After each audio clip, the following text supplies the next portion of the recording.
আম্মু, তুমি আমাকে এটা কোথায় পাঠাইলা? আমি এইখানে খুব ভালো আছি। বাবা মা, আমি এখানে ভালোভাবে কাজ করব। আরে ওই তো ওই ছেলেটা। ওই ছেলেটার মনে হয় এখানে অনেক কষ্ট হচ্ছে।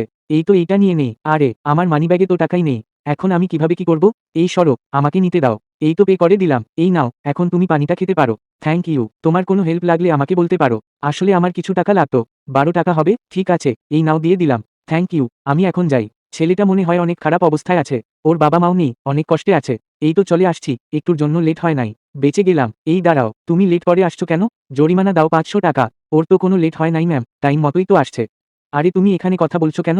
কোম্পানি কি তোমার কথায় চলে? সরি ম্যাম, আর হবে না। তুমি ওকে ভালো করে কাজ বুঝিয়ে দিও। এই নাও, এই ফাইলগুলো সব কমপ্লিট করো। ম্যাম, ও এগুলো কিভাবে করবে? কেন, তুমি আছো না, না পারলে বিদায় হয়ে যাও। এই নাও, চা খেয়ে নাও, তাহলে ভালো লাগবে। তোমার জন্য কফি নিয়ে আসছি। থ্যাংক ইউ, তোমার হাতের চা অনেক মজা হয়েছে। আমি এই প্রথমবার খেলাম। স্যার, ও এটা কি দিয়েছে? এটার কোনো কাজই তো কমপ্লিট হয় নাই। যদি এটা ক্লায়েন্টের হাতে পড়তো।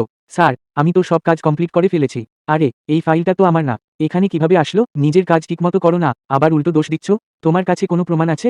ফাইল আমার কাছে। গত রাতে আমি ওর সাথে ফাইল গুছিয়েছিলাম। আমার কাছে ব্যাকআপ আছে। তুমি আরেকজনের ফাইল কেন নিয়েছো? ওটা তো তোমার রুমেই পাওয়া গেছে। আসলে চাকরিটা তোমারই যাওয়া উচিত। স্যার, সরি স্যার, আমার ভুল হয়ে গেছে। আমাকে মাফ করে দিন। কোম্পানি তোমার মতো ছোট মনের মানুষের জন্য নয়। তোমার চাকরি আগেই চলে গেছে। আর আজ থেকে ওর জায়গার দায়িত্ব তুমিই পালন করবে। ভিডিওটিতে লাইক দিয়ে চ্যানেলটি সাবস্ক্রাইব করো। আর তোমার ফোনে এখন কত % চার্জ আছে? আম্মু, তুমি আমাকে